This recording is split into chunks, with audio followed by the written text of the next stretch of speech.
Ahlan wa sahlan min jadid. Selamat datang buat teman-teman semuanya yang pada malam ini kita bisa kembali berkumpul di suasana cuaca yang cerah, alhamdulillah, sehingga di depan teman-teman bisa nongkrong sambil menikmati sajian hidangan Allah Subhanahu wa taala. Dan hidangan Allah Subhanahu wa taala adalah ilmu dan hikmah. Jadi makanan yang kita butuhin itu bukan cuman makanan fisik. Gizi ataupun vitamin, nutrisi yang dibutuhin oleh seorang hamba itu bukan hanya nutrisi fisiknya berupa makanan, minuman, obat, herbal, sayur segala macam, tapi juga semua kita membutuhkan nutrisi hati. Lebih jelasnya lagi nutrisi iman. Karena yang menjadi lemah bukan hanya tenaga kita, tapi iman kita juga bisa menjadi lemah. Yang menjadi futur atau ngantuk bukan cuma mata kita, tapi basirah kita juga bisa menjadi ngantuk.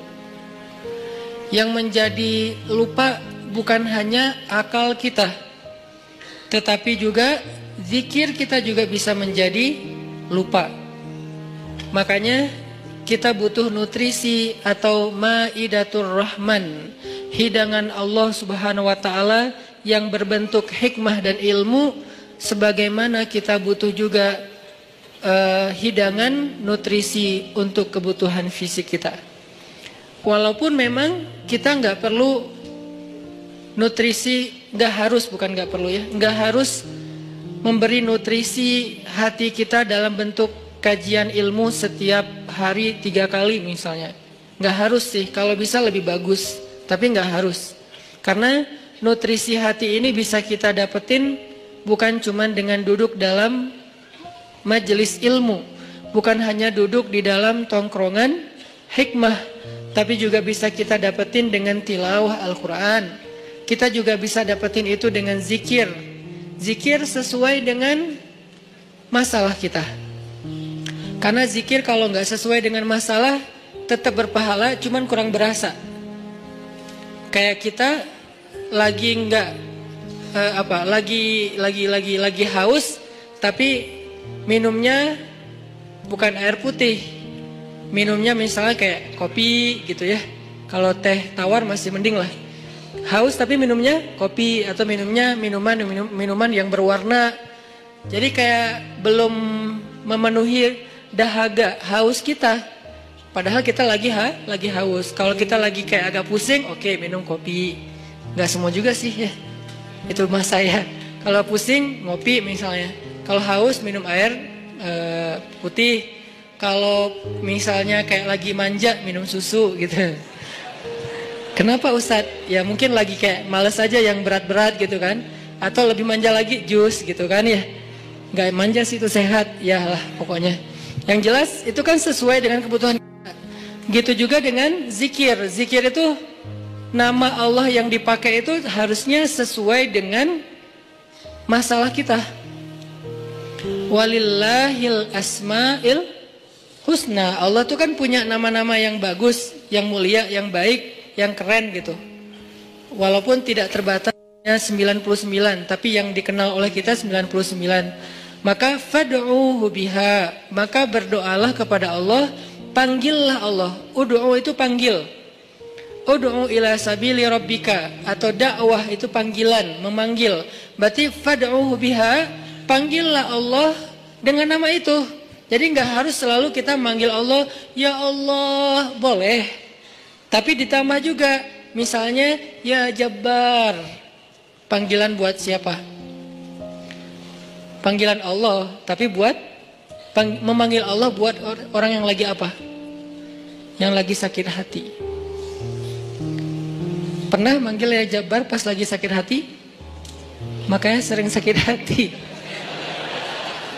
Jabbar itu panggilan untuk orang yang lagi sakit hati, habis dikecewain. Dikecewain oleh apa? Banyak lah, tergantung circle kehidupan kita ya. Ada yang circle-nya lebih ke main, berarti disakitin sama gengnya. Ada yang circle-nya lebih ke romantis-romantisan, disakitin oleh mantannya. Ada yang circle hidupnya seputar masalah kerja, disakitin oleh vendornya, oleh partnernya, oleh teman bisnisnya. Soal circle family life kita disakiti oleh keluarga, anak, orang tua, pasangan, dan seterusnya, gitu kan? Yang jelas, ketika kita merasa disakitin, ketika kita merasa kayak dikecewain, panggillah Allah. Sebelum kita memanggil netizen. Kan kita suka manggil netizen dulu ya. Posting, update status, story. Terus storynya tuh curhatnya minta respon lagi tuh. Dengan kasih polling lah. Dengan request lah gitu kan. Baiknya gua putusin atau enggak ya, request gitu. Semuanya putusin, terus dia bingung.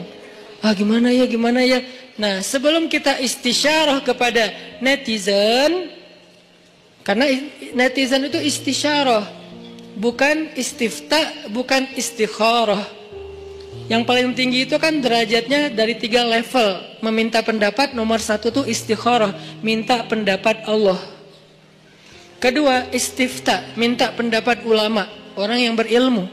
Ketiga, istisyarah, minta pendapat orang yang lebih bijak dan berpengalaman, termasuk kepada teman kita atau followers kita atau geng kita. Itu istisyarah. Sebelum kita istisyarah netizen, ya ayyuhal netizen, sebelum kita pakai kalimat itu, atau ya ustaz, bahkan sebelum ustaz, ya kiai, ya syekh, maka ya Allah. Panggil Allah subhanahu wa ta'ala. Manggilnya gimana Ustadz? Salah satunya selain kata Allah pastinya, karena itu kalimat yang paling mulia, kita juga bisa manggil tematik.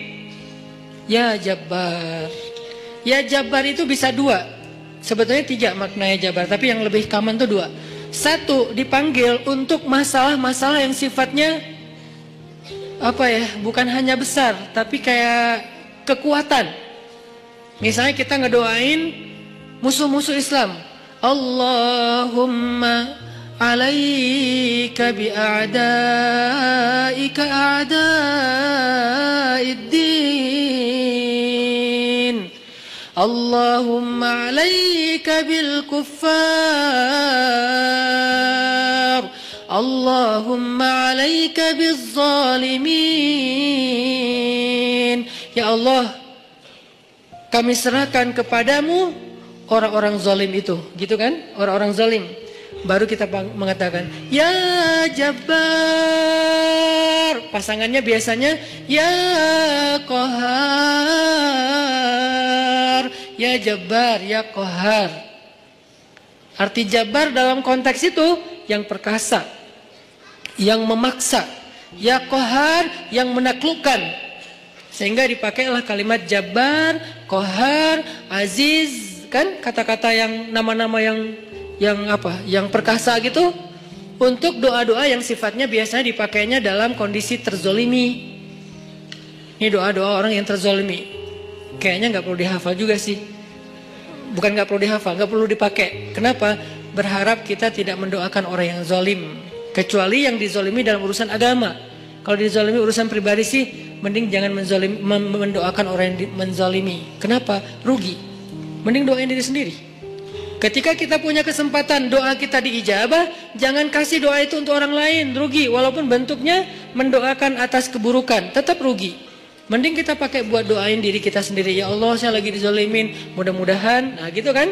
Berarti kan kita dapat kebaikan. Ya Jabbar.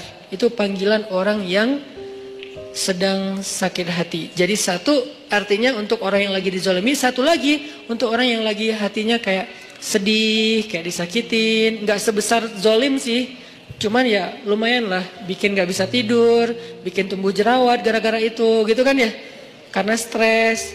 Terus bikin nambah uban, walaupun ada yang uban itu karena bijaksana, ditutup. Jadi intinya adalah panggil Allah kalau kita lagi sakit hati dan dikecewain. Ya Allah, ya Jabbar. Salah satu doa minta disembuhkan kecewa dan sakit hati di dalam sholat adalah Rabbighfirli warhamni wajburni.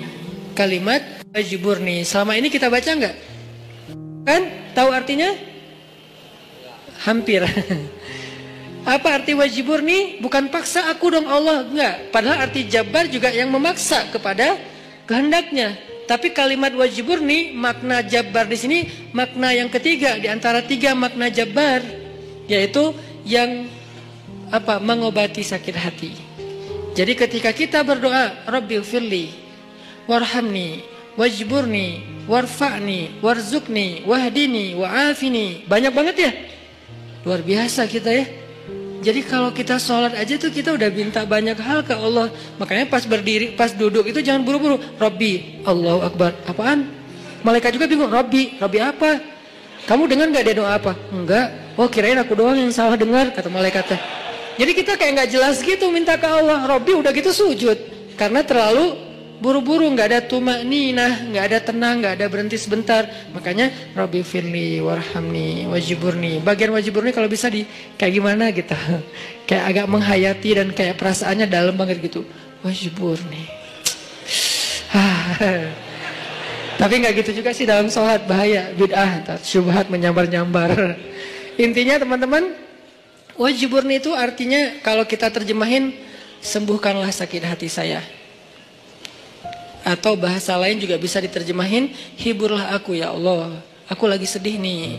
Kalau kita ke teman gitu ya, hibur aku dong, gue lagi sedih nih. Ya udah yuk kita main, ya udah yuk kita jalan, ya udah kita nonton, ya udah kita ngopi, ya udah kita makan, ya udah apalah terserah. Yang jelas kita ngadu ke dia, minta dihibur pas kita lagi sedih. Nah cara ngadu ke Allah pas kita lagi sedih supaya dihibur oleh Allah, wajburni ya Jabbar. Itu bisa dibaca di dalam sholat. Bisa juga dibaca di luar sholat. Gak apa-apa, dalam sholat baca, di luar sholat juga baca. Bahkan di luar sholat kita bisa ulang-ulang. Wajiburni ya Jabbar, wajiburni ya Jabbar. Ya Allah, hibur aku ya Allah, hibur aku ya Allah. Aku lagi sedih berat nih. Udah seminggu aku gak buka Instagram ya Allah. Curhat. Kenapa? Komen. Head speech ya Allah.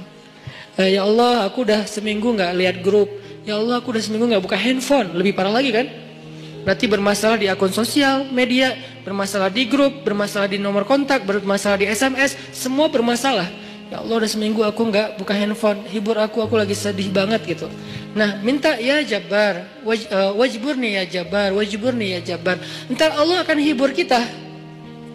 Hiburan Allah lebih baik daripada hiburan yang diberikan oleh makhluk.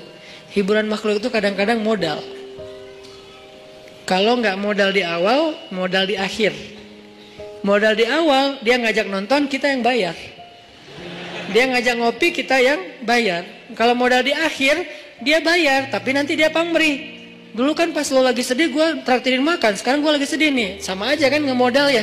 Kalau Allah yang ngehibur kita, itu nggak ada pamrihnya. Nggak ada modal di awal, nggak ada modal di akhir. Terus kenapa kita cepat dan begitu spontan minta hiburan dari makhluk? Begitu spontan minta curhat kepada makhluk, begitu spontan manggil nama makhluk, tapi kurang spontan memanggil nama ya Jabbar, nama Allah Subhanahu wa taala. Ini kalau ngomongin kecewa, salah satu di antara Asmaullahil Husna, nama-nama Allah yang mulia itu adalah ya Jabbar. Sehingga kekecewaan itu jadi jalan buat kita untuk lebih akrab sama Allah. Kan kita tuh kayak, mungkin saya aja yang ngerasa gini, tapi banyak juga sih yang curhat kayak gitu. Kita tuh sering ngerasa akrab sama Allah tuh pas lagi ada masalah kan ya. Kalau lagi gak ada masalah kayak kita tuh plain banget gitu hubungan sama Allah. Kayak misalnya hayya 'alas shalah, biasa aja, oh ya udah azan. Itu paling soleh tuh. Di bawahnya dikit, kok azan sih baru jam berapa? Di bawahnya dikit, kok azan sehari berapa kali sih, kok sering banget gua dengar. Padahal cuma 5 kali, dia kayak berasa sering banget gitu dengan azan gitu kan ya. Paling soleh juga, oh udah azan gitu kan. Tapi kalau lagi ada masalah, kita tuh kayak apa? Kayak perasaannya tuh kayak ini banget, sensitif banget dan akrab gitu sama Allah. Hayya 'alas shalah. Suara kakek-kakek juga berasa jadi suara vokalis jazz gitu. Si kakek-kakek kan agak-agak serak apa agak ala-ala apa rock gitu kan. Tapi kedengar ini suara azan merdu banget ya. Merdu apaan? Kakek-kakek yang biasanya enggak, gue dengernya kali ini dia merdu banget loh. Jangan-jangan dia lagi baper. Enggak, dia biasa aja. Kita yang lagi baper. Jadi apa yang kita dengar itu kayaknya tergantung perasaan kita. Pernah nggak dengar suara azan terus kayak sedih? Soalnya kasihan sama muazinnya gitu. Kok gitu ya azannya kasihan ya? Kayaknya dia kayak nafasnya putus-putus gitu. Kalau tadi sih keren-keren sih. Yang tadi ikut challenge azan, hayalah sholat, bagus lah. Tapi yang paling bagus memang azan itu habis diputusin. Itu tuh keren banget, baper tuh. Hayya 'alas shalah. Jadi dia kayak, kenapa sih lo gituin gua? Jadi tuh kayak lagi curhat banget gitu kan? Enggak, guyon. Intinya azan dengan hati, tilawah dengan hati. Kalau kita pakai hati dalam melantunkan ayat-ayat Allah, itulah sebaik-baik irama. Makanya kata Nabi, zayyinul Qur'an bi aswatikum. Hiasilah Al-Qur'an dengan suara kalian. Tapi para sahabat enggak semuanya suaranya bagus. Terus gimana tuh? Sementara Nabi nyuruh menghiasi Al-Quran pakai suara. Kata para ulama, sebaik-baik hiasan dari suara kita itu adalah suara yang membaca Al-Quran dengan iman. Saya tuh qori, dari kecil tuh udah ikut musabakoh. Jadi udah kayak masalah olah vokal tuh kita dari kecil tuh udah sering. Udah latihan serius sampai tingkat nasional, internasional. Jadi buat saya vokal itu kayak penting. Makanya kalau dengar orang misalnya apa kayak nyanyi kah atau dia tilawah kah, cukup satu vokal pendek aja udah ketahuan. Ini kayaknya nih kayak orang kayak blind apa tuh? Blind audition ya. Kan yang blind audition tuh baru dengar wah tuh keren gitu kan ya. Baru wah gitu padahal belum kedengaran, tapi kok dia udah bisa nyimpulin langsung dia pencet bahwa dia tuh ngelulusin gitu. Karena emang mungkin si jurinya ini udah punya ini banget. Udah sensitif banget dengan suara. Nah, tapi saya sadar ternyata dalam membaca Al-Quran nomor satu itu bukan suara. Sekeren apapun suara orang, masih kalah dengan yang nomor satunya apa? Iman. Ada orang baca Qurannya sederhana. Alhamdulillahirabbil alamin, Ar-Rahmanir-Rahim. Itu tuh keren banget suaranya. Dibandingkan Alhamdulillahirabbil alamin. Kalau pamer gak berasa di hati yang dengar juga. Dan yang membaca juga kok suara saya gak enak banget ya. Walaupun kita tetap butuh kayak media, sound, mic. Kalau saya kan buat saya sound mic itu kayak fardu ain ya.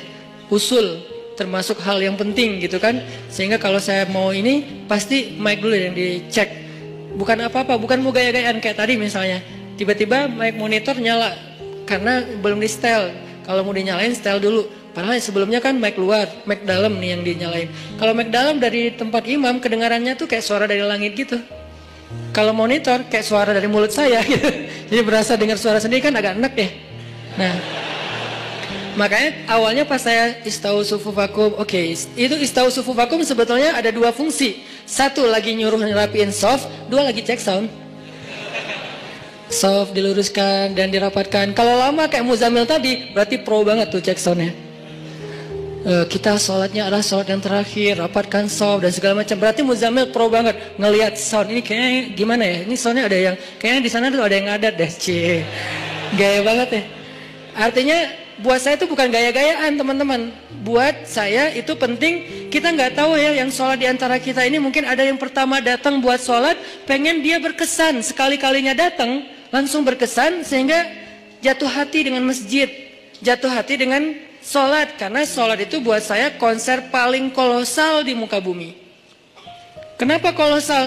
Karena yang mengikuti, yang nonton sholat bukan cuma manusia, tapi malaikat, terutama sholat subuh. Inna Qur'an al-fajri kana mashhuda. Sesungguhnya performance imam di waktu subuh ketika sholat, itu terjemahan panjangnya ya, bahasa anak mudanya. Tolong dimengerti. Bahasa anak mudanya. Sesungguhnya performance imam di waktu subuh saat dia sholat, bahasa gampangnya, sesungguhnya bacaan imam di waktu subuh ketika sholat, mashhuda, ditonton. Kalau bahasa terjemahan kakunya disaksikan. Sama nggak tuh? Sama kan? Disaksikan, saksikanlah. Itu kan bahasa TV yang dulu baheula ya. Kalau sekarang nonton gitu kan ya. Jadi kayak ditonton. Siapa yang nonton? Bacaan imam, performance-nya imam ketika subuh, Allah, malaikat. Coba DWP sama Tomorrowland yang nonton siapa? Ya kita di YouTube. Enggak. Yang nonton adalah penonton manusia, orang-orang yang belum dapat hidayah. Begitu si DJ-nya masuk, jreng, disuruh left, disuruh right gitu kan ya? Apa left, right kan gitu kan?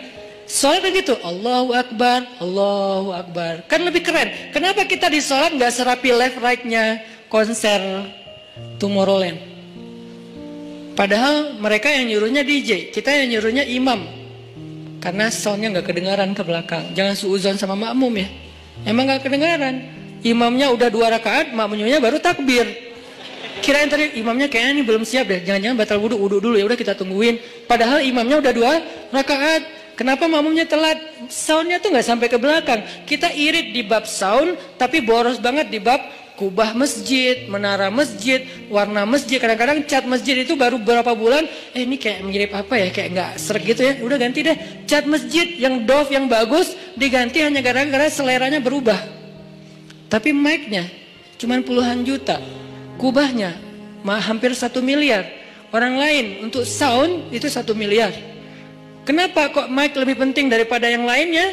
Karena inilah activity nomor 1 di dalam masjid kan. Performan nomor 1-nya kan di mic oleh 2 talent, 1 imam, 1 lagi muazin. Muazin penting, imam penting. Muazin manggil orang di luar supaya datang. Imam biar bikin orang di dalam itu nggak nyesel udah datang. Muazinnya keren, imamnya nggak keren, kan kayak nyesel gitu ya. Kirain tadi azan sholatnya seru, gitu kan? Kenapa nggak seru? Soalnya bacaannya salah-salah, suaranya kayak putus-putus gitu, kayak keselak lagi, imamnya kasihan gitu kan. Kita di belakang, aduh udah lah pak, kasihan pak, udah aja ruku dah, gitu kan ya. Kayak nggak tega gitu imamnya. Tapi muazinnya bagus, makanya dua-duanya penting. Talent 1 muazin, talent 2-nya imam. Hayya 'alas shalah.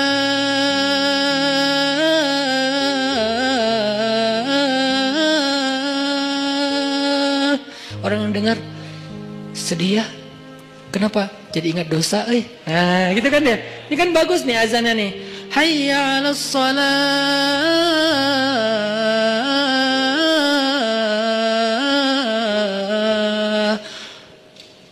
Surga tuh kayaknya indah juga ya dengar suara mah.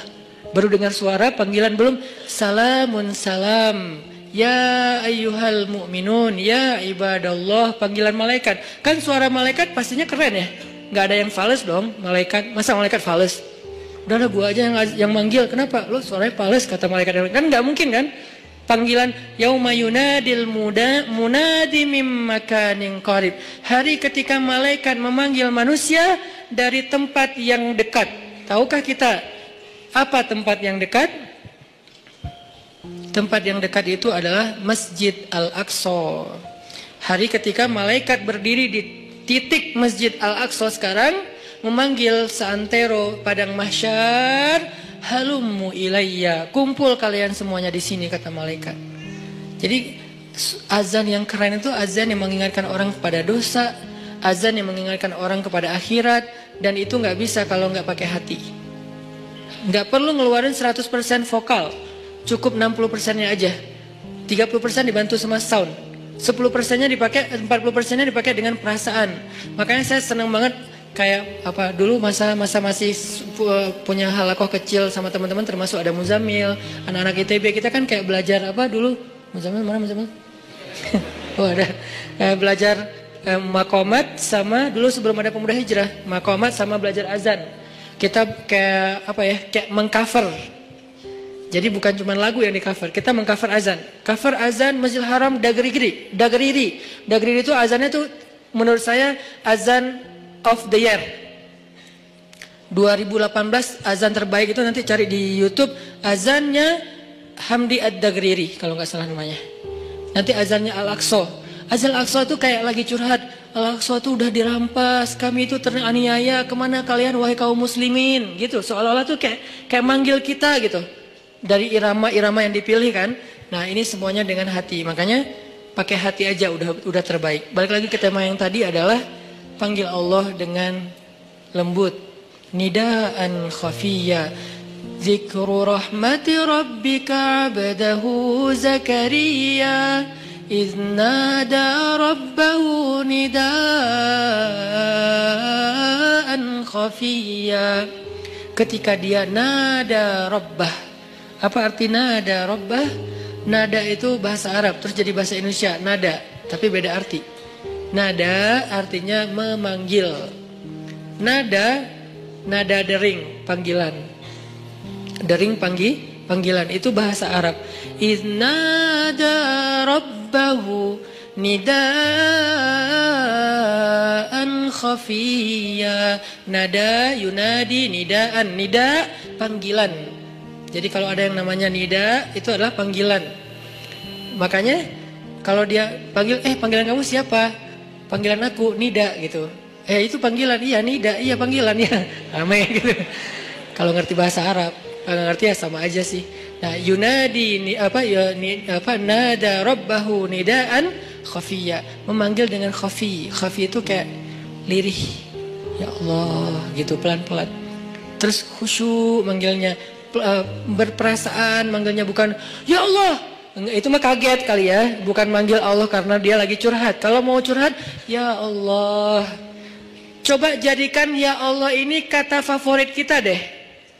Dan jangan tunggu bermasalah baru lembut suaranya. Kalau lagi senang kayak ya Allah. Enggak gitu sih. Kita lagi senang itu juga butuh Allah, teman-teman, yang kayak pekan yang lalu kan. Kita butuh Allah itu bukan pas lagi susah doang. Sarra dan dharra.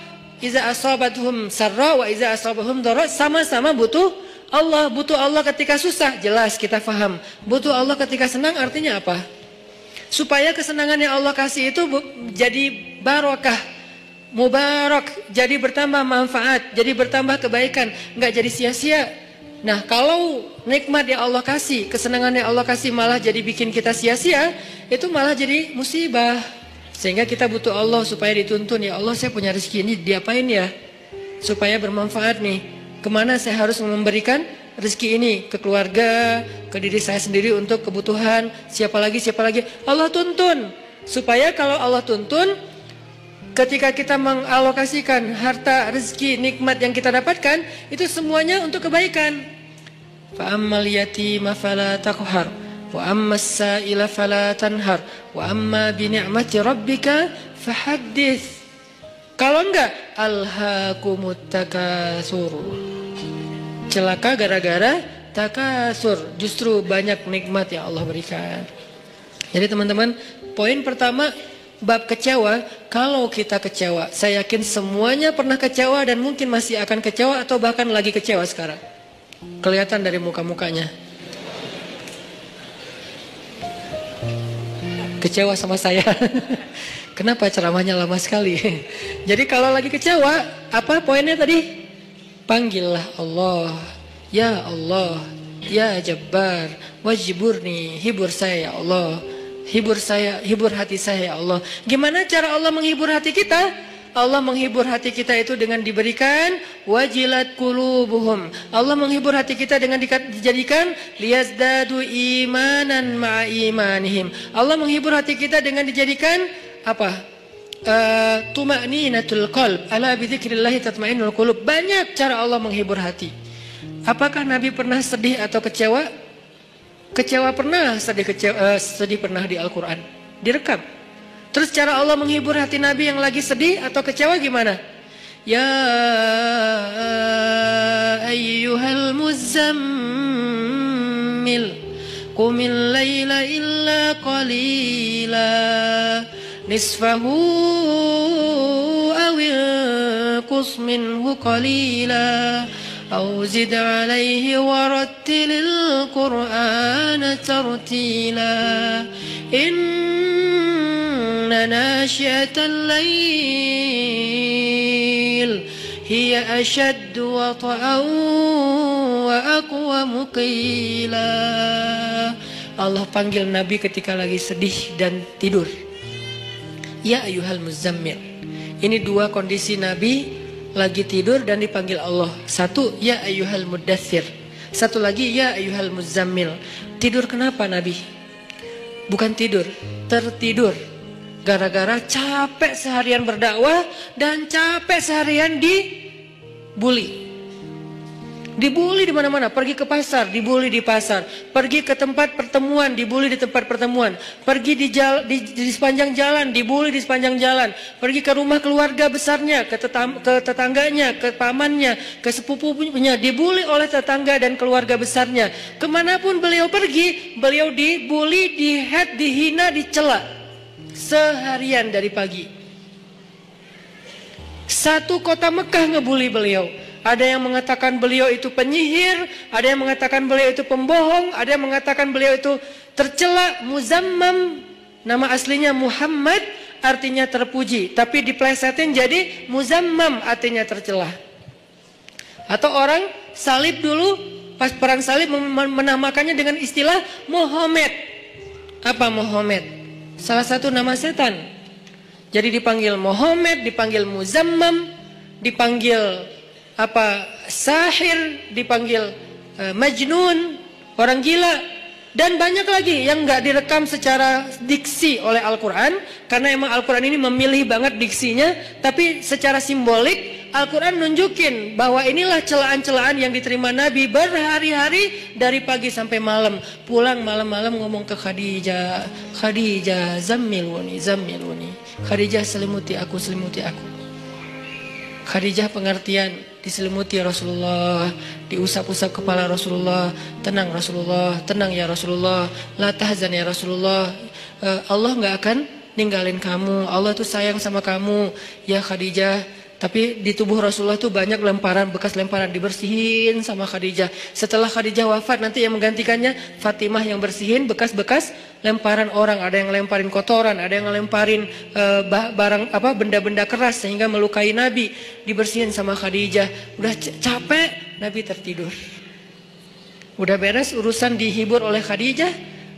Begitu sampai waktu yang hening, Khadijah udah tertidur, penduduk seluruh bumi udah tertidur, Allah memanggil kekasihnya, ya ayyuhal muzammil, wahai orang yang berselimut. Itu panggilannya lembut. Jadi kita kalau baca surah Al-Muzammil jangan ya, enggak gitu. Allah manggilnya enggak gitu, kaget atau orang lagi tidur ya. Nah, ayatnya aja lagi berselimut, manggilnya teriak-teriak. Jangan, itu namanya prank. Itu bukan tilawah, itu ngeprank. Makanya jangan tilawah sambil ngeprank. Ya ayyuhal muzammil, wahai orang yang berselimut, kumil laila illa qalila. Di situ kelihatan Allah tuh pengertian banget. Kumil lail illa qalila. Bentar aja, nggak usah lama-lama. Kenapa? Karena begitu Nabi berdiri sholat, disitulah Allah akan menghibur hati Nabi. Kalau kita belum bisa terhibur dengan sholat tahajud atau minimal dengan sholat 5 waktu, berarti hati kita berpenyakit, fi qulubihim marad, dan itu harus kita obatin. Obatnya apa? Obatnya istighfar. Kalau orang banyak dosa, belum bertaubat, belum beristighfar kepada Allah, dia susah minta dihibur oleh Allah, dan terus nanti dia kayak nuduh Allah nggak menghibur dia, padahal Allah udah sering menghibur dia, cuman nggak berasa di hatinya. Karena hiburan Allah itu hanya bisa dirasakan oleh orang-orang yang hatinya bersih. Dan cara membersihkan hati itu tazkiyatul nufus atau tazkiyatul qulub, tathhirul qulub adalah dengan salah satunya istighfar. Perbanyak istighfar supaya begitu nanti kita ada masalah, kalau kita nanti lagi disakitin, kalau kita lagi kecewa dan sedih, kita bilang wajibur nih ya Jabar, wajibur nih ya Jabar. Allah hibur kerasa, kita lagi dihibur oleh Allah. Kan enak ya, kalau apa yang Allah perlakukan kepada kita tuh kita kayak ngerasa, itu enak tuh. Daripada Allah udah habis-habisan ngehibur kita, kita nggak ngerasa. Ibarat Allah udah ngirim kita japrian, nggak dibaca-baca sama kita. Terus nanti kita tuduh, lu kok nggak empati banget sih sama gue lagi sedih-sedihnya, gue curhat nggak dibalas-balas. Udah dibalas, nggak ada, lu aja nggak baca. Oh ya ada, banyak ternyata. Artinya nggak dibuka sama kita kan? Kenapa nggak dibuka? Mungkin pulsa kita habis. Mungkin handphone kita error, mungkin apa dan segala macam kemungkinan. Nah gitu juga dengan Allah. Wa idza sa'alaka ibadi anni fa inni qarib. Qarib itu kalau lebih dekatnya namanya akrab. Akrab, qarib, sahabat, sahabah qarib, sahabat karib. Itu bahasa Arab. Kan saya sering nge-mention bahwa ini dari bahasa Arab, bahwa biar kita tahu identitas bahasa kita itu sebetulnya sebagian besar diambil serapan dari bahasa Arab. Terus siapa yang merangkai bahasa Indonesia dari bahasa Arab kalau bukan ulama? Jadi nggak bisa dilepaskan antara ulama dengan Indonesia, antara ulama dengan kebangsaan, antara ulama dengan nasionalisme. Toh bahasa nasional kita dibentuk oleh ulama. Buktinya serapannya 90% itu bahasa Arab.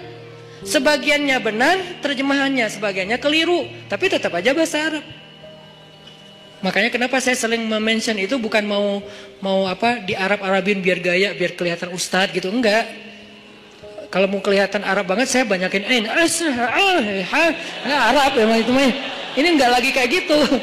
Lagi pengen menarik benang sejarah kalau bahasa kita itu emang sebetulnya bahasa Arab yang diserap. Jadi kalau ada yang agak alergi tentang Arab, saya pikir ini berlebihan.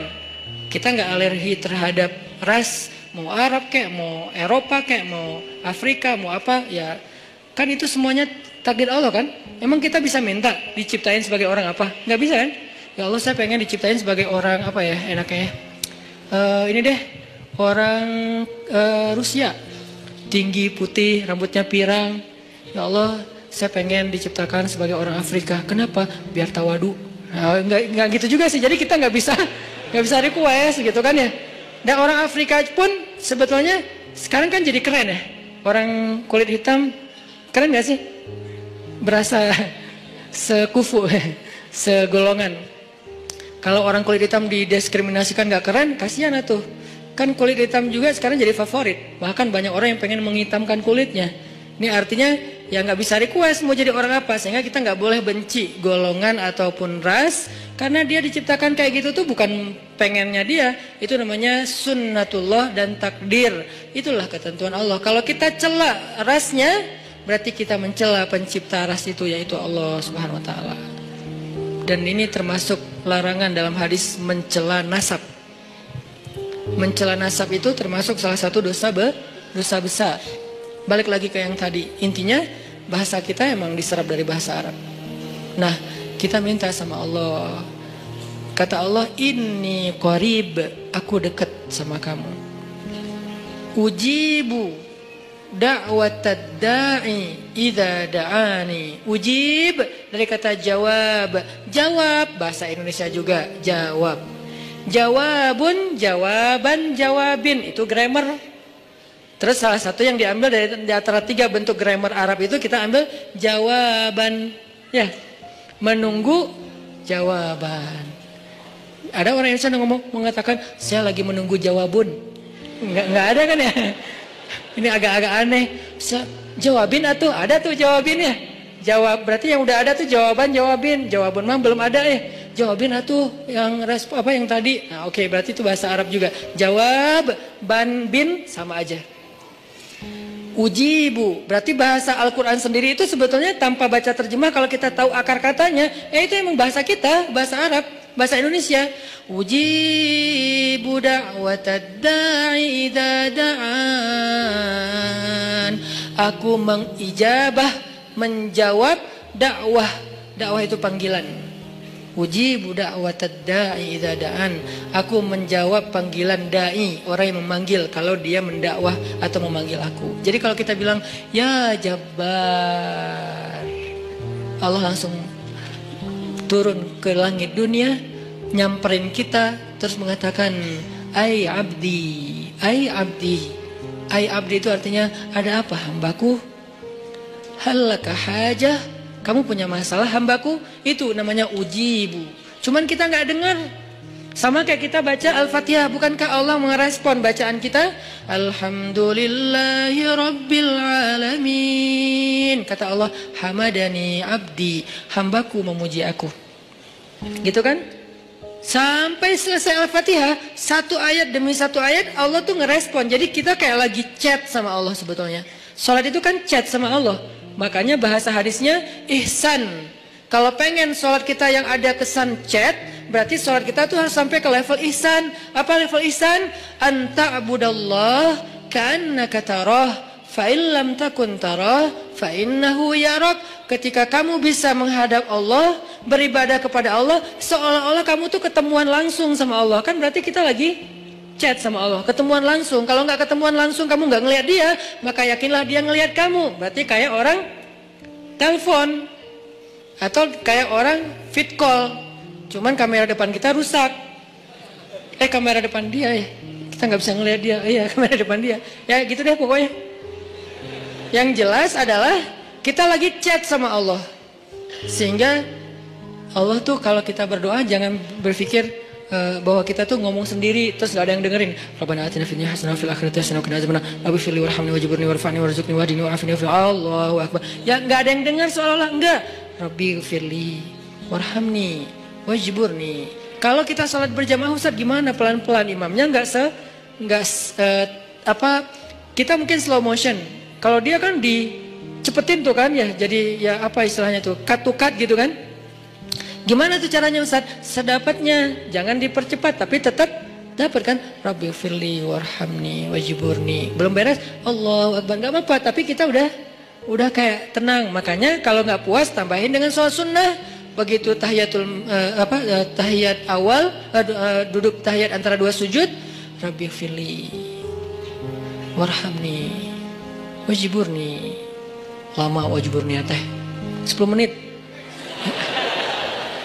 Kenapa itu orang teh curhat sama Allah? Boleh nggak kayak gitu?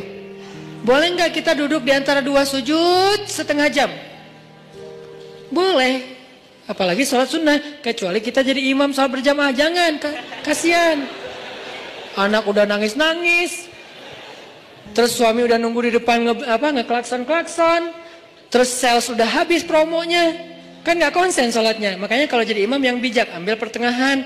Makanya bacaannya juga jangan terlalu panjang. Kalau sholatnya sholat 5 waktu. Tapi terutama kecuali subuh yang paling panjang. Kalau sholatnya sholat tarawih, namanya juga tarawih dari kata roha. Roha bahasa Indonesia rehat. Jadi tarawih itu artinya berehat-rehat. Kalau sholat tarawihnya sampai keringetan, namanya bukan berehat-rehat, itu mah lagi nge-gym. Tarawih keringetan, harusnya kan tarawih itu kan tadi keringetan terus gara-gara tarawih jadi nggak keringetan ya. Itu kayak apa ya? Kayak bukan pemanasan, pendinginan. Gitu deh pokoknya. Jadi tarawih itu Allahu Akbar. Wah, mulai istirahat nih. Kalau ada yang ngomong, pengen istirahat, kenapa? Habis tarawih. Ini aneh. Tarawih itu kan istirahat. Kenapa kita istirahat habis istirahat? Ada dua kemungkinan. Satu, kita tarawihnya nggak benar. Kedua, imamnya yang mungkin terlalu buru-buru. Tapi di Indonesia kalau imamnya nggak buru-buru, nggak jadi ngehit. Biar imamnya paling ngehit, ratingnya tinggi, harus yang cepat. Makanya saya pernah kayak balapan gitu tarawih. Saya di masjid satu, yang satu lagi masjid sebelah.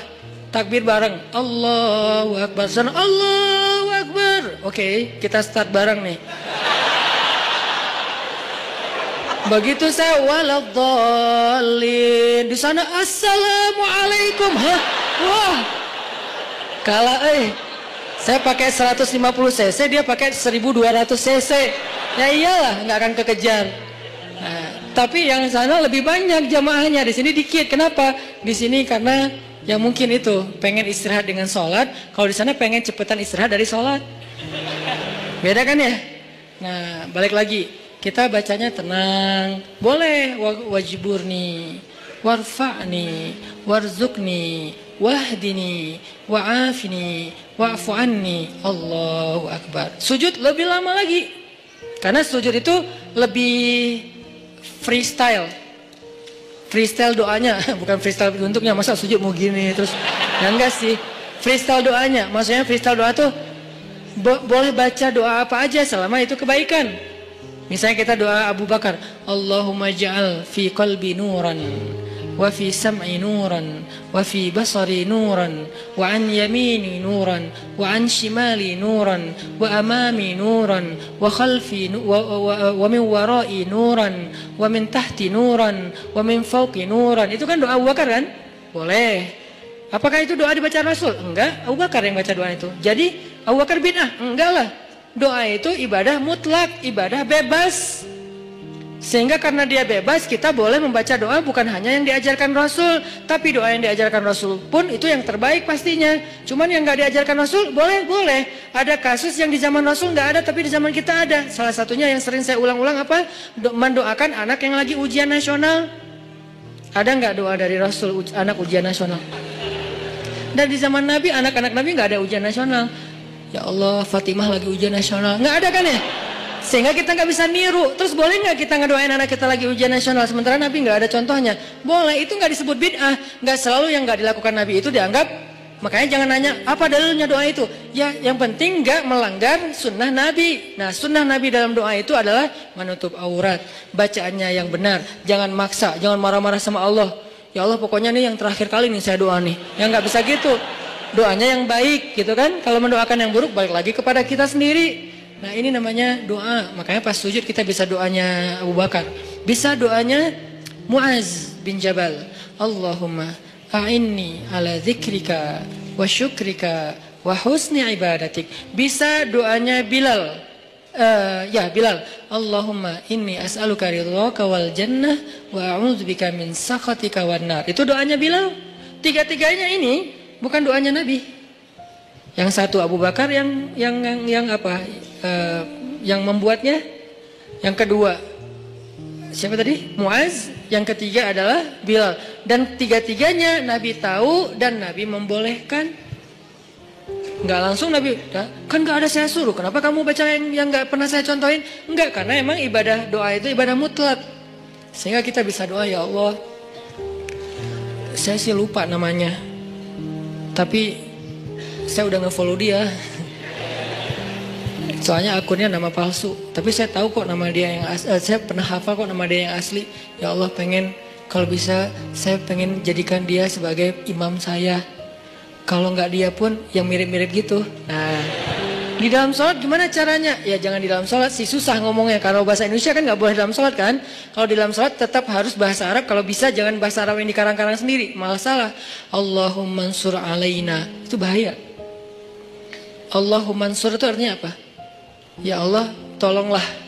Tapi kalimat berikutnya ada unsurna wansur alaina. Itu beda. Unsurna, ya Allah tolong kami. Unsur alaina, ya Allah tolong orang lain untuk menghancurkan kami. Cuman beda Allah doang. Makanya kalau kita Allahumma ansuril muslimin ala a'daika, Allahumma ansuril muslimin alal kafirin, Allahumma ansuril muslimin alal zalimin. Tapi kalau Allahumma ansuril zalimin alal muslimin, wah, apalagi diaminkan banyak orang. Kenapa kita kok kalah terus ya? Ya itu doanya salah. Makanya kalau bahasa Arab mah lebih baik jangan dikarang sendiri. Mending kita hafal. Cari di Google boleh, tapi harus jelas websitenya. Jangan-jangan di Google kan semua orang bisa nulis kan ya. Kadang-kadang dari Facebook juga ada di Google, kita klik ternyata itu kayak dia lagi curhat gitu, sok-sok pakai bahasa Arab. Ternyata isinya mantra. Kan bahasa mantra juga kayak bahasa Arab kan, keriting-keriting gitu kan. Nah, intinya teman-teman minta sama Allah pas kita lagi duduk di antara dua sujud, pas kita lagi sujud. Poin 1, kalau lagi dikecewain. Poin 2, kalau kita dikecewain, kecewa, sedih, kadang-kadang gak harus dikecewain orang, kecewa sendiri, gak jelas. Tiba-tiba kecewa weh, tiba-tiba kayak sedih aja. Pernah gak sih sedih tapi gak ada sebab? Wah serentak Itu tuh gimana tuh? Tiba-tiba kayak hari ini, kok saya gak? Tahu gak kenapa? Hati kita itu diusik sama setan. Setan tuh emang senang ngusik hati. Dia tuh nggak ngusik fisik kita kecuali sesekali. Kayak misalnya ada guna-guna itu kan fisik kan. Tapi yang sering banget dailynya dia tuh ngusik hati. Yuwaswisu fi sudurin nas. Yuwaswis itu continuous present tense. Jadi continuous, terus-terusan. Fi'lul mudhari kalau bahasa Arab. Yuwaswisu terus menerus. Fi sudurin nas, di dalam hati atau dada manusia. Jadi setiap hari itu dia kayak ngusik kita. Lo bete dong, sedih atuh, marah dong, apa gitu. Dia kayak nyuruh emosi kita untuk kayak gitu-gitu, sehingga kita ada hari nggak ada yang bikin masalah, tapi kita kayak sedih. Nah dalam keadaan kayak gitu, ada trigger kecil aja meledak kan. Nah gimana ngobatinnya? Tadi satu doa. Kedua, kalau kita lagi sedih kayak gitu, coba selain minta kepada Allah Subhanahu Wa Taala, belajar untuk membiasakan amal favorit kita itu, hobi kita itu hobi yang bentuknya ibadah. Saya nggak nyalahin hobi kita. Kita punya hobi olahraga itu keren banget dan bermanfaat. Kan saya paling nggak suka menjudge ya. Makanya kalau ada orang yang menjudge dunia anak muda itu seolah-olah semua negatif, saya kayak ngerasa sedih dan tersinggung. Kenapa kesannya everything comes with youth is a sin gitu, seolah-olah gaul jadi dosa, apalagi nongkrong jadi sia-sia, apalagi olahraga, seni-seni anak muda semuanya kesannya negatif, seolah-olah nggak ada baiknya gitu anak muda. Kan nggak gitu kan? Kan sahabat Nabi semuanya sebagian besarnya anak muda dengan model culture-nya mereka. Jadi saya nggak setuju kalau semua tentang anak muda itu dianggap negatif, sehingga kita nggak mau menjudge. Olahraga bagus dan nggak ada istilah olahraga sunnah. Semua olahraga itu selama tidak melanggar syariat ya sunnah. Karena olahraga itu satu untuk kesehatan, dua untuk kebugaran, sehat, bugar artinya fisiknya bagus, tiga untuk silaturahim, olahraga.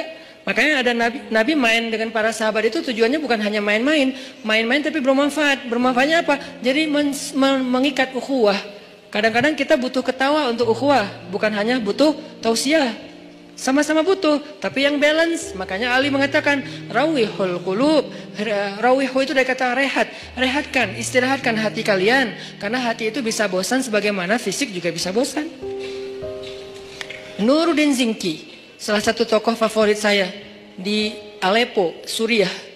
Dia gurunya Salahuddin Al-Ayyubi. Kalau mau kita lihat siapa Salahuddin, nggak afdol kalau kita belum lihat siapa di balik Salahuddin, yaitu Nuruddin Zinki. Keren banget, lebih daripada Salahuddin Al-Ayyubi. Beliau dalam satu waktu bikin lomba berkuda di antara prajurit-prajuritnya. Berkuda selama 3 hari. Berkudanya tuh lomba, seru-seruan. Terus mereka kayak freestyle gitu kudanya. Kalau kita kan ada riding, ada freestyler kan. Freestyle itu kan mungkin kayak anak mobil, mungkin kayak ngedrift gitu kan. Atau anak motor mungkin kayak ngejumping dan segala macam. Freestyle lah pokoknya. Nggak riding, nggak touring.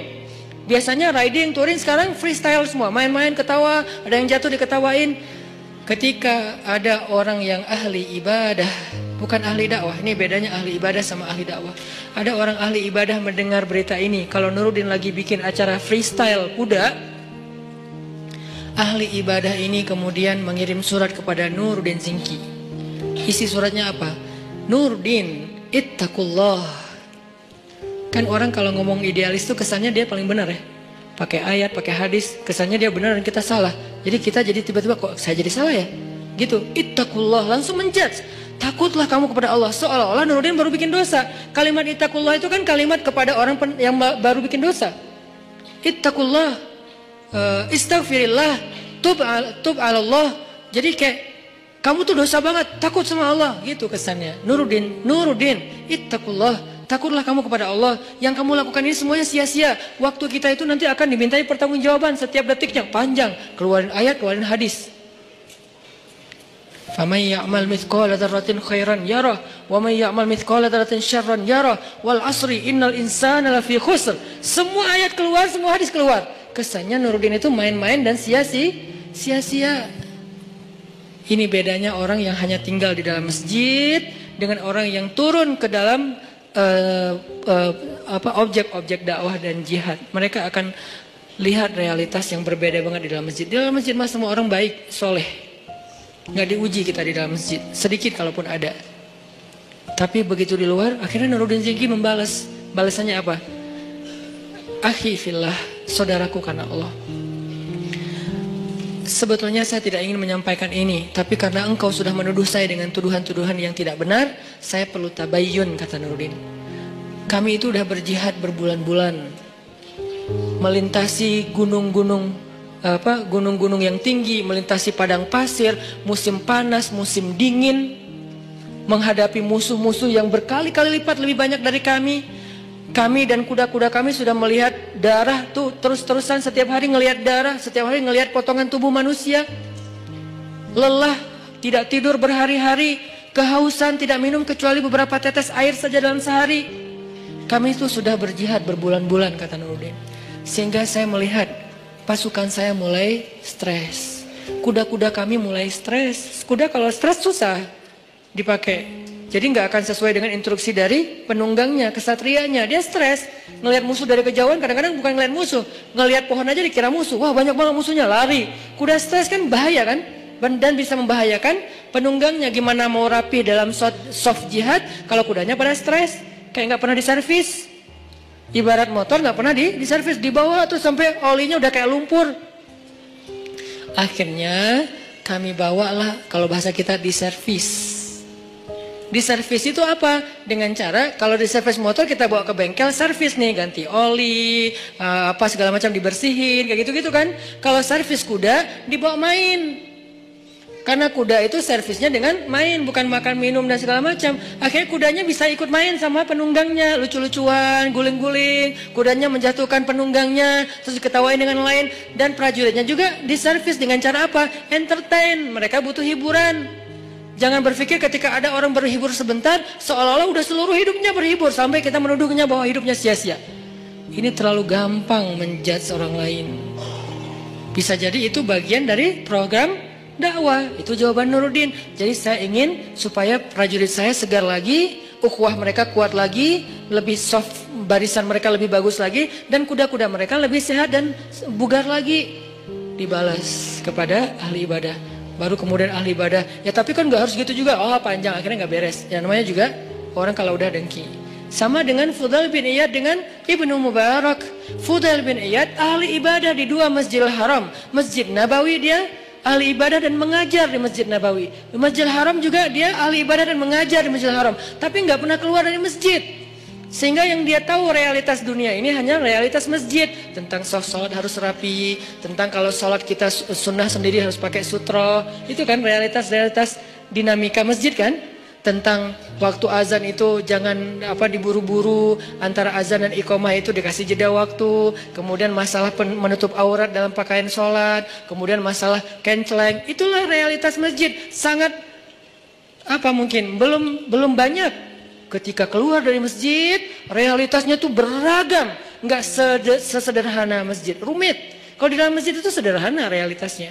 Sehingga nggak butuh pemikiran rumit untuk menyelesaikannya. Di luar masjid, itu rumit banget. Baru aja di teras masjid udah rumit. Masalah sendal ketuker.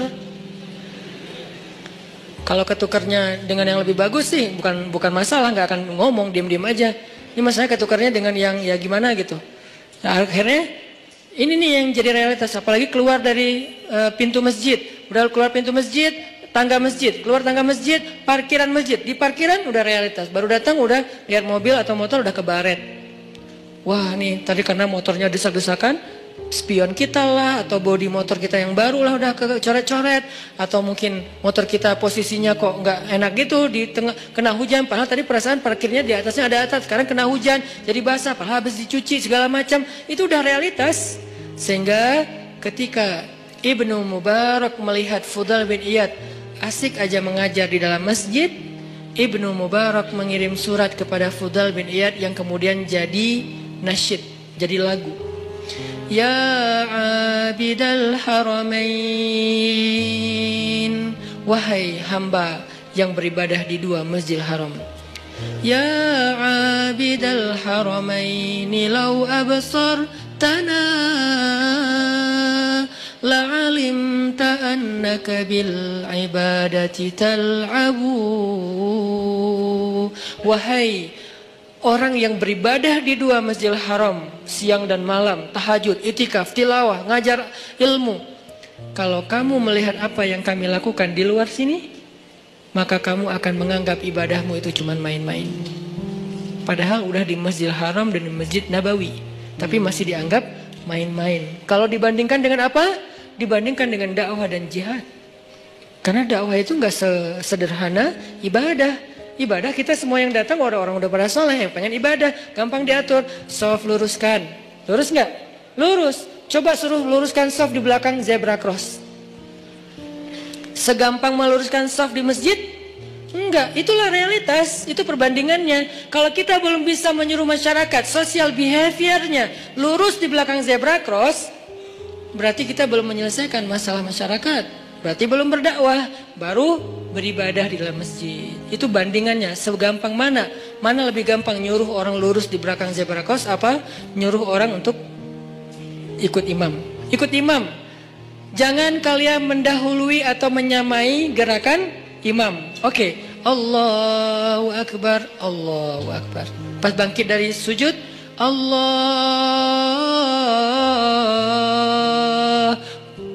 Bacaan imam itu panjang dan makmumnya belum, yang benar ya, belum bergerak dari sujud, masih nungguin sampai bar, baru dia bar, beres, bahasa Jawa. Jadi begitu imamnya Hu Akbar, baru makmumnya Allahu Akbar. Gampang nyuruh makmum kayak gitu. Coba jangan menyamai lampu kuning apalagi mendahului. Susah kan? Di traffic light kuning, merah, hijau. Jangan mendahului lampu kuning. Kalau merah mungkin agak gampang. Kuning aja. Di sana udah merah kan, ketahuan tuh ada kayak pantulan cahaya kan ya. Kalau di sana merah kan, di sini nggak langsung hijau kan? Di sini mah ada jeda beberapa detik lah. Di sana udah mulai kuning, wah, jalan kan ya. Di mana pelajaran soft dan gerakan sholat yang kita katakan jangan menyamai dan mendahului imam. Makanya realitas di dalam masjid dengan di luar tuh beda. Sehingga kalau kita nggak pernah keluar dari masjid, kita terkesan idealis, tapi sebetulnya nggak tahu masalah. Begitu juga dunia anak muda. Buat saya selalu respect sama anak muda, karena saya ngerasa bahwa anak muda itu aset luar biasa. Dan di tangan teman-teman nih, anak-anak muda, nasib Indonesia 10 tahun yang akan datang. Jadi kalau anak muda ini hanya dijadikan objek terus menerus sebagai bahasa judgement, terus gimana nasib Indonesia? Padahal anak muda itulah yang mengukir banyak sejarah. Jarang sejarah diukir oleh orang tua kan? Rata-rata sejarah itu diukir oleh anak muda. Dalam Islam muncul nama komandan militer paling muda dalam sejarah Islam, namanya Usamah bin, bukan bin Laden, Usamah bin Zaid. Itu beda lagi kasusnya, saya nggak mau mengkomentar. Yang jelas namanya Usamah. Jadi jangan takut dengan nama Usamah. Nama Usamah itu nama sahabat. Bahkan dia adalah cucu angkatnya Rasulullah. Dari anak angkat Rasulullah, walaupun gak jadi anak angkatnya, yaitu Zaid bin Harithah. Namanya Usamah bin Zaid. Itu komandan militer termuda dalam sejarah Islam. Usianya kalau gak salah 14 tahun. Kelas berapa? Kelas 2 SMP, memimpin pasukan militer. Bukan naik motor. Gak mau dibahas, karena gak di endorse. Jadi bukan naik motor, terus pakai baju SMA, terus kayak gitu-gitu, bukan. Saya nggak merujuk kepada sesuatu ya. Gitulah pokoknya. Ini memimpinnya naik motor sama naik kuda, lebih susah mana? Kuda. Kecuali buat orang-orang ya kayak di Lombok, di daerah-daerah yang banyak kuda kan, itu keren banget sih. Saya kayak local pride banget lah itu mah. Jadi naik kuda, memimpin pasukan, dan itu bukan riding. Walaupun riding juga keren, tapi ini menghadapi musuh usia 14 tahun loh. Kalau nggak matang mentalnya, nggak mungkin Nabi memberikan kesempatan dia jadi panglima militer. Yang ngasih itu surat kuasanya tuh langsung dari Nabi. Bahkan ketika Abu Bakar jadi khalifah, lalu Umar nggak setuju Usamah jadi panglima militer, Abu Bakar marah kepada Umar. Ya Umar, kamu ingin menyobek surat Rasulullah? Kamu ingin mencoret kalimat-kalimat Rasulullah? Ini langsung Rasulullah yang nunjuk Usamah pemimpin militer. Bahkan kalau seandainya pasukan itu kita harus ada di dalamnya, engkau wahai Umar harus tunduk kepada Usamah. Nanti ada lagi yang membebaskan satu negeri yang selama beribu-ribu tahun gak bisa dibebaskan, usia 21 tahun. Muhammad, atau kita juluki Al-Fatih, bukan sang penakluk, sang pembebas. Karena terjemahan yang lebih tepatnya bukan penakluk, tapi pembebas. Dia nggak menaklukkan siapa-siapa, apalagi cewek. Kalau kita di zaman sekarang mungkin ada penakluk cewek gitu kan, ini nggak, membebaskan. Cewek dibebaskan dari apa? Dari perbudakan, dari penghinaan. Muhammad Al-Fatih. Jadi anak muda itu harus diberikan apresiasi yang tinggi, dan memang kita harus bangga. Indonesia ini harus bangga punya anak muda mayoritas sekarang. Tahun depan malah 70% penduduk Indonesia anak muda. Berarti kita bangga banget nih, negara dengan penduduk terbanyak anak muda di dunia dan muslim. Ngomong apa tadi teh? Baper kalau udah ngomongin masalah dakwah, masalah anak muda. Saya tuh ngambil segmentasi dakwah anak muda itu bukan pengen seru-seruan loh. Teman-teman tahu saya dulu pakai jubah, pakai sorban, gini nih. Cuman dakwah itu bagus, tapi segmentasinya berbeda. Ada banyak segmen di luar sana yang nggak bisa diginiin. Bisanya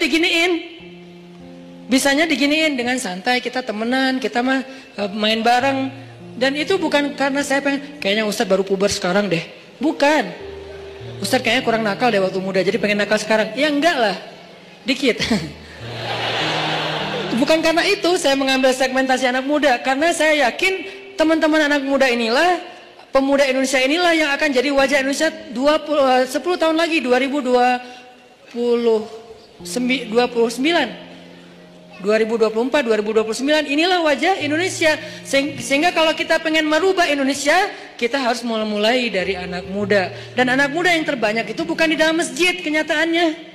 Kecuali sekarang mungkin, sebelum kita bikin tren hijrah, anak muda yang terbanyak itu bukan di dalam masjid, di luar masjid.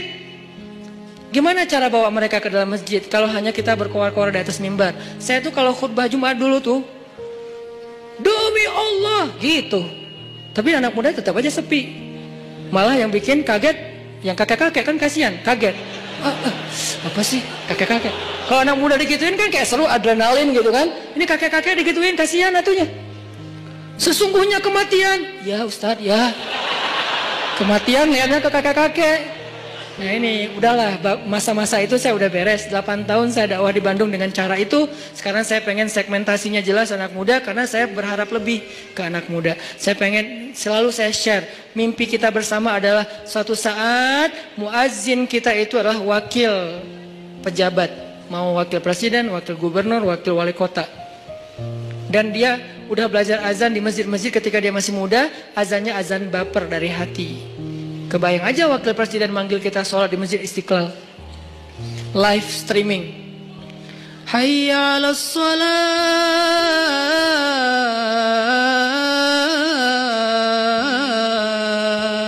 Siapa itu? Pak Wakil Presiden.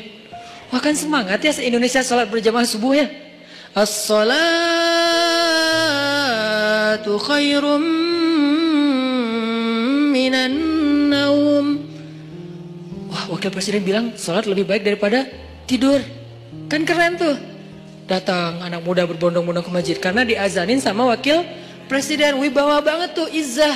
Begitu masuk qamat nih, Allahu Akbar, Allahu Akbar, asyhadu an la ilaha illallah. Wakil presiden, istau sufufakum. Siapa? Presiden. Wah keren ya. Allahu Akbar.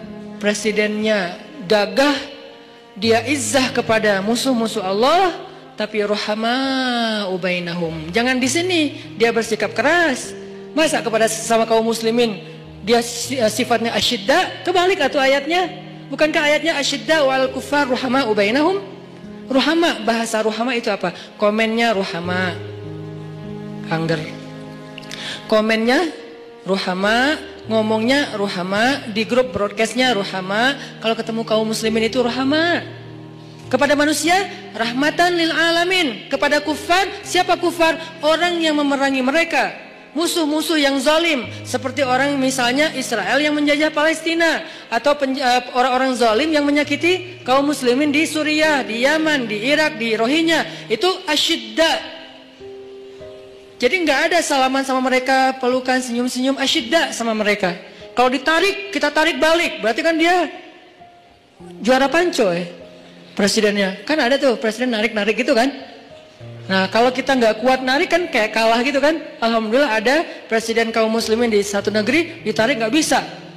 Aduh berat ya udah deh nggak jadi gitu. Ini artinya asyidda. Dia tuh syadid izzah. Tapi begitu sholat di antara kaum muslimin, Allahu Akbar. Di situ nggak perlu nunjukin keras. Alhamdulillahi Rabbil Alamin. Enak banget loh, sholat dipimpin presiden, bacaannya khusyuk, hafalannya banyak, sehingga dia bisa explore Al-Quran. Qul huwallahu ahad. Enggak gitu sih, ayatnya panjang. Alif Lam Mim. Gua mah rela Al-Baqarah 1 surat kalau presiden, gitu kan ya? Imamin, presiden yang imamin Al-Baqarah sampai dari subuh sampai duha. Ya nggak gitu juga kali Ustadz. Kan Al-Baqarah 2,5 jam tuh sampai waktu duha. Intinya itu mimpi. Saya sih bermimpi Indonesia tuh kayaknya bisa nih. Kayak sekarang aja bermunculan imam-imam muda dengan Muzammil and the Gangs. Sejak kita ramein hijrah ini kan jadi banyak nih. Muncul imam dengan rambut gimbal. Apalagi muncul imam anak muda, anak SMA.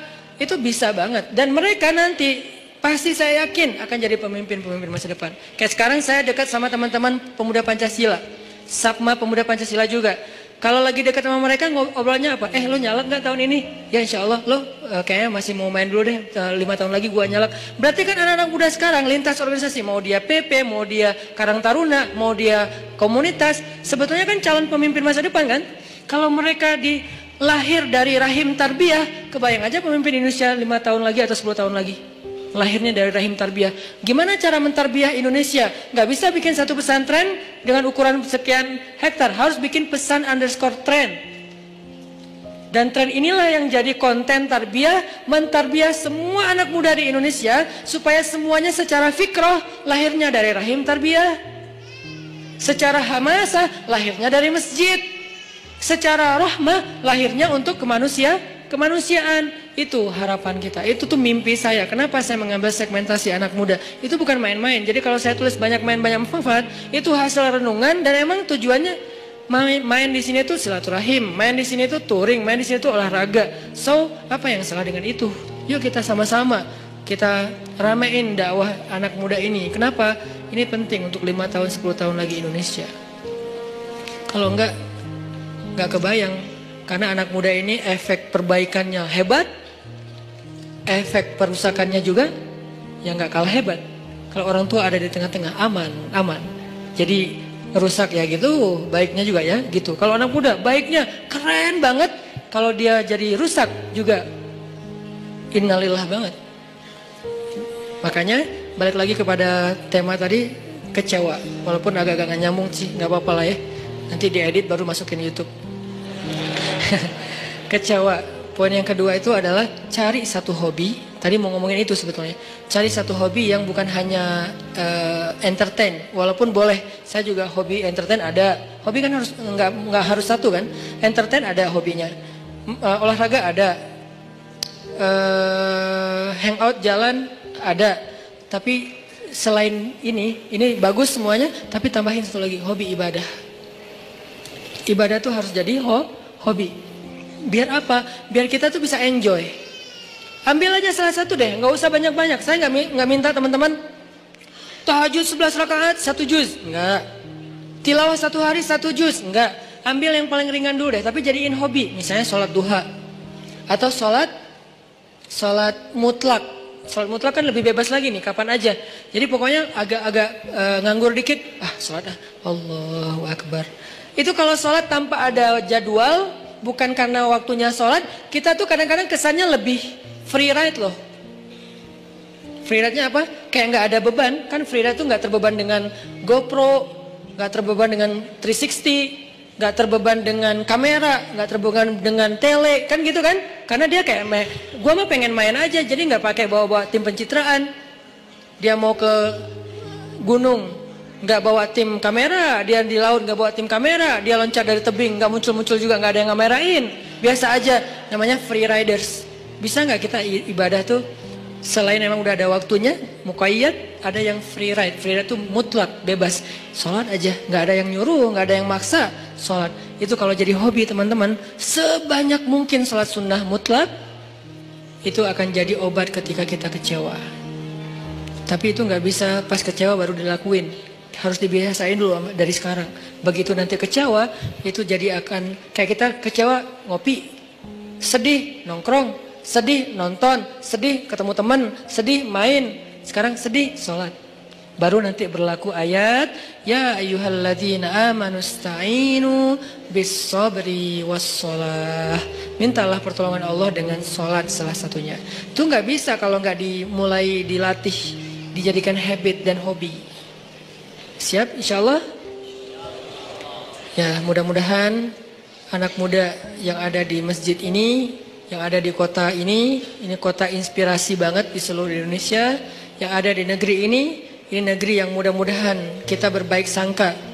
Negeri yang disebut oleh Nabi di akhir zaman akan datang kemenangan Islam dari timur, dan timur yang paling timur itu adalah, kalau paling barat Maghrib, kalau paling timur itu Maroko, yang paling timur itu Maroke. Paling barat itu Maroko, bahasa Arabnya Maghrib. Paling timur itu Maroke, bahasa Arabnya Masyrik.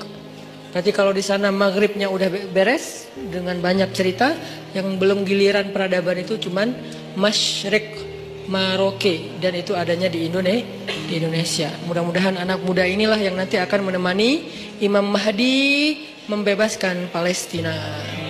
Saya punya azam secara pribadi, saya bisa aja datang ke Palestina sekarang untuk bikin traveling, umroh atau apalah, atau datang sendiri juga insya Allah bisa ke Palestina. Saya kenapa nggak mau?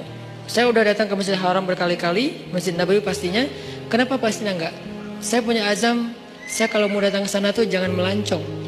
Walaupun boleh-boleh aja sih yang buat mau jalan ke sana nggak masalah. Tapi saya pribadi nih ya, saya pengen datang ke sana itu sebagai salah satu barisan pembebas. Kalau udah meninggal Ustaz, maka cita-cita ini saya wariskan kepada anak-anak laki saya. Kalau mereka enggaknya, wariskan kepada cucu-cucu laki saya. Pastinya harusnya ini adalah cita-cita kita bersama. Pengen datang ke Al-Aqsa, sholat di pelataran masjidnya, diimamin oleh Imam Mahdi, sholat subuh, tiba-tiba dari langit kelihatan cahaya. 2 malaikat turun bersama di tengah-tengahnya Nabi Isa. Berpegangan kepada sayap malaikat turun, sholat subuh yang paling luar biasa, kolosal. Lalu Imam Mahdi sama Nabi Isa dorong-dorongan siapa yang jadi imam. Nabi Isa aja, Mahdi aja, Nabi Isa aja, Mahdi aja. Nggak ada saya lagi di situ. Ustaz Hanan aja, enggak lah. Siapa saya gitu kan ya? Enggak, udah tinggal 2 orang imamnya. Jadi nggak ada yang boleh caper-caperan. Siapa yang dorong saya ya? Nggak ada, nggak berlaku. Cuma 2 yang berlaku. Antara Nabi Isa atau Imam Mahdi. Kemudian salah satunya jadi imam. Beres sholat subuh, speech. Kita akan kejar Dajjal. Di mana dia? Di daerah Lot City. Bahasa hadisnya Bab Lud. Sekarang udah ada Lot City, udah ada Lot City. Cari aja di Google. Lot City itu salah satu bandara internasionalnya Israel. Jadi ada beberapa bandara internasional, salah satunya di kota Lot City, itu bandara internasional. Di sana akhirnya semuanya serentak. Itulah hari pembebasan manusia dari kezoliman orang-orang yang zalim. Itu bukan hanya hari orang beriman, tapi itu adalah hari kemenangan bagi semua manusia, karena mereka menjadi dihargai kemanusiaannya. Dan saya punya cita-cita kalau Allah kasih kesempatan, saya pengen jadi salah satu. Tapi untuk bisa berada di barisan itu kan seleksinya ketat ya. Kita pantaskan diri kita. Cara ikhtiar saya memantaskan diri, saya terlibat dalam dakwah pemuda hijrah. Saya bikin pemuda hijrah. Saya mikir gimana caranya dakwah hijrah ini benar-benar bisa eksis di seluruh Indonesia dan dunia. Sehingga nanti kalau Imam Mahdi muncul, saya dianggap pantas. Masuk lo. Saya imam, ya, oh iya, masuk aja. Kenapa? Udah pantas, karena punya karya kan? Kita punya nggak karya nih? Cara kita biar punya karya gimana? Jangan bikin sendiri-sendiri, karena kapasitas kita bukan sebagai ustadz. Support ustadznya. Apa kapasitas teman-teman? Anak mobil, di sini ada teman-teman anak mobil, anak modifikasi. Kita mau bikin event bareng. Anak apa lagi? Anak seni. Saya yakin semua potensi anak muda itu adalah anugerah Allah. Saya nggak mau menjudge potensi teman-teman itu ada yang positif negatif. Semuanya positif selama tidak melanggar syariat. Potensi itu coba support saya. Man ansari ilallah. Siapa di antara kalian yang mau mensupport saya di jalan Allah? Itu kan akad dakwah. Yuk kita bangun negeri ini. Karena dakwah kita kan dakwah damai kan. Kita kan nggak mau ribut-ribut. Kalau terpaksa ribut dan kontroversi di sosmed, ya bukan karena kita. Pernah nggak saya sengaja rame-ramein di sosmed biar heboh gitu, biar followers saya naik? Ya enggak lah. Kalau sesekali ada, ya qadarullah naik followers. Sih, sombong. Padahal kalau mau digitu-gitu kan tinggal ambil yang trending topik apa sekarang. Masalah misalnya pernikahan. Ya udah saya bikin komen saya tentang bab itu. Kan naik tuh followers saya kan ya. Karena viewernya gede. Buat apa? Saya nggak kayak gitu. Tapi kalau terjadi kontroversi sesekali ya qadarullah untuk menguji kesabaran, menguji iman. Intinya teman-teman, yuk sama-sama kita jadikan Indonesia ini benar-benar kiblat peradaban. Kalau kiblat sholat nggak boleh, kiblat sholat tetap Mekah. kiblat peradaban yang dimulai dari anak muda. Dan itu mungkin banget dari Bandung. Kenapa? Bandung punya sejarah. Tinggal kita mengulangi sejarah itu. Apa yang pernah terjadi akan terjadi lagi. Tidak ada yang baru di bawah matahari. Kata siapa Ustaz? Lupa, saya cari aja di Google. Mudah-mudahan bermanfaat. Oke, mudah-mudahan apa yang tadi kita dapatkan bisa jadi tambahan iman, memperbaiki akhlak, membuat kita lebih semangat lagi tongkrong dalam majelis ilmu. Dan saya titip satu hal, anak muda ayo bangkit. Bangkit bersama, bangkit dengan bersatu. Jangan sampai urusan politik 2019 April memecah belahkan anak muda. Enggak boleh. Kita boleh beda pilihan, tapi kita enggak boleh saling mencela dan berpecah belah. A'udzubillahi minasyaitonirrajim. Bismillahirrahmanirrahim. Alhamdulillahi Rabbil Alamin. Alhamdulillahi Rabbil Alamin. Hamdan yuwafi ni'amahu wa yukafi'u mazida. Ya Rabbana lakal hamdu kama yanbaghi li jalali wajhikal karim. Li jalali wajhikal karim wa 'azimi sultanik.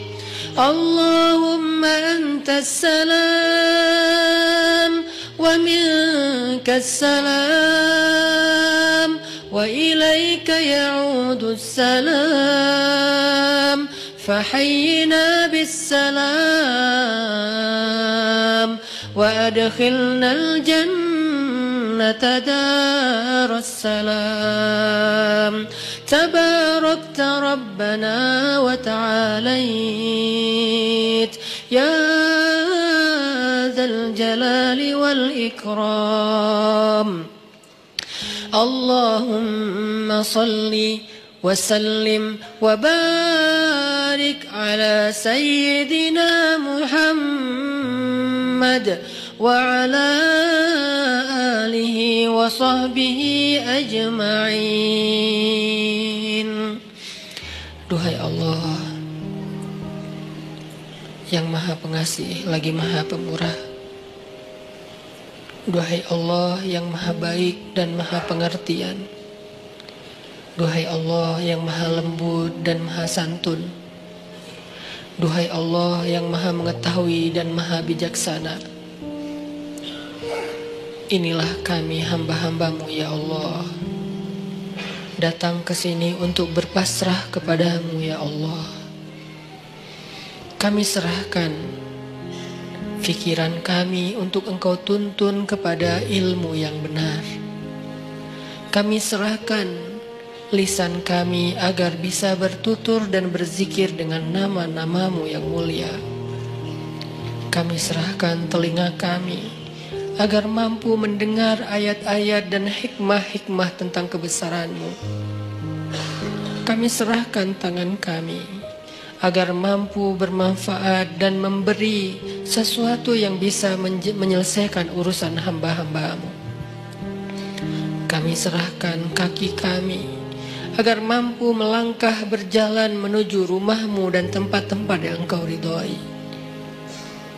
Kami serahkan hati kami ya Allah, agar hanya yakin kepadamu, agar Engkau penuhi hati itu dengan cinta terhadap akhirat melebihi terhadap dunia, agar Engkau jadikan hati itu bergetar ketika nama-Mu disebutkan, agar hati itu merasa menyesal terhadap dosa-dosa di masa lalu, agar hati itu dipenuhi dengan iman.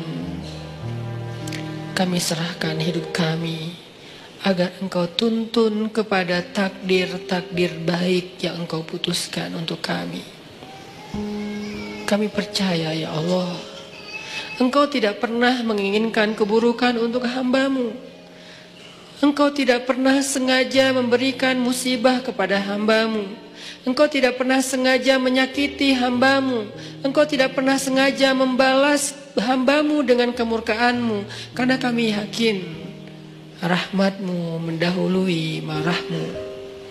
Kasih sayang-Mu mendahului amarah-Mu.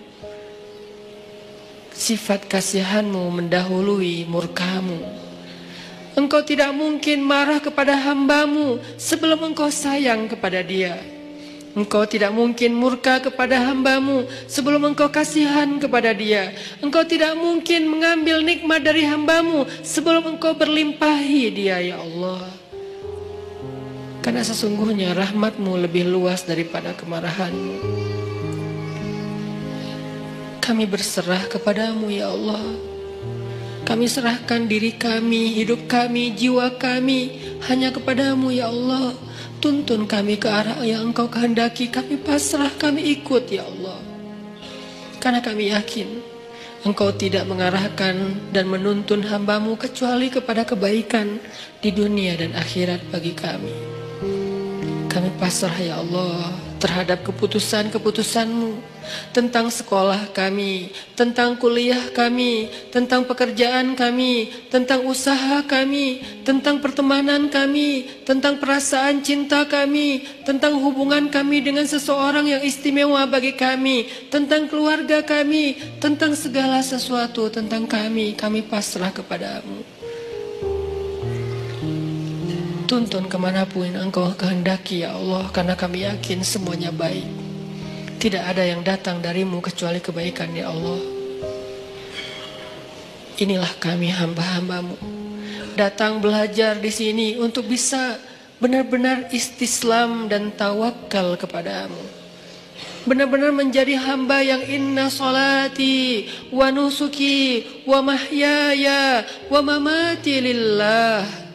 Benar-benar ingin belajar iyyaka na'budu wa iyyaka nasta'in. Benar-benar ingin belajar menjadi hamba yang wa ma khalaqtul jinna wal insa illa liya'budun. Bimbing kami, ya Allah, agar kami bisa menjadi seperti itu. Jangan biarkan ada satu detik dalam hidup kami yang yang berjalan tanpa ada nama-Mu. Jangan biarkan satu detik pun dalam hidup kami, dalam waktu kami habiskan bukan karena-Mu. Jangan biarkan sejengkal tanah kami berjalan kecuali berjalan ke arah-Mu. Jangan biarkan satu pun ide yang kami pikirkan kecuali tentang kebesaran-Mu. Jangan biarkan satu rasa kami rasakan di dalam dada kecuali kagum kepadamu. Tuntun kami, ya Allah. Ajarkan kami, ya Allah. Kami sudah pasrah. Kami lelah dengan hidup pilihan kami sendiri selama ini, ya Allah. Selama ini kami memilih adegan hidup kami, arah hidup kami sendiri. Kami tidak mau tahu tentang arahan darimu. Kami tidak mau membaca ayat-Mu. Kami tidak mau mendengar nasihat dari orang-orang yang berdakwah di jalan-Mu. Kami tidak mau membaca hadis-hadis Nabi-Mu. Kami tidak mau tahu tentang-Mu, ya Allah. Kami pilih hidup dengan pilihan kami sendiri. Seolah-olah kami lebih tahu daripada Engkau. Seolah-olah kami lebih mengerti yang mana baik dan mana buruk untuk diri kami daripada Engkau. Seolah-olah kami tahu segalanya, ya Allah. Kami pilih pilihan hidup. Kami tentukan sendiri segalanya. Kami percaya tanpa-Mu kami bisa. Sehingga kami jarang, bahkan hampir tidak pernah berdoa. Tapi pada akhirnya kami sadar pilihan itu membawa kami kepada kecelakaan. Pilihan itulah yang menuntun kami kepada dosa-dosa. Yang dengan dosa-dosa itu tertutup hati kami. Yang dengan dosa-dosa itu membuat kami jauh darimu. Yang dengan dosa-dosa itu kami kehilangan nikmat ibadah dan tidak pernah merasa bahagia. Mungkin kami dapatkan harta, tapi kami tidak bahagia. Mungkin kami punya pasangan, tapi kami tidak akur. Mungkin kami punya keluarga, tapi semuanya sibuk sendiri-sendiri dan kami tidak utuh. Karena kami menentukan hidup kami sendiri dan tidak meminta bimbingan-Mu, ya Allah. Kami lelah dengan itu. Kami pasrah. Kami ingin kembali kepadamu. Pilihan-pilihan kami sudah kami tinggalkan. Pilihan-pilihan kami sudah kami abaikan. Kami tidak ingin lagi terjebak seperti dulu, ya Allah. Bertahun-tahun hidup kami sia-sia. Kami ingin Engkau yang memilihkan hidup untuk kami, ya Allah. Kami ingin Engkau yang memilihkan apa yang terbaik bagi kami, ya Allah. Kami ingin Engkau yang memilihkan pasangan hidup kami, ya Allah. Karena yang terbaik adalah yang Engkau pilihkan. Kami ingin Engkau yang memilihkan pekerjaan yang halal untuk kami, ya Allah. Kami ingin Engkau yang memilihkan hijab yang menutup aurat untuk kami, ya Allah. Kami ingin Engkau yang memilihkan teman yang bisa mengingatkan kami ketika kami lemah. Karena Engkau lah yang sebaik-baik pemilih teman bagi hambanya, ya Allah. Kami ingin Engkau yang memilihkan hari-hari kami, esok, lusa, dan seterusnya. Pilihkanlah untuk kami ikut ya Allah. Jika Engkau panggil kami, lapangkan dada kami untuk bisa menerima panggilan itu dengan lega. Hayya 'alas shalah.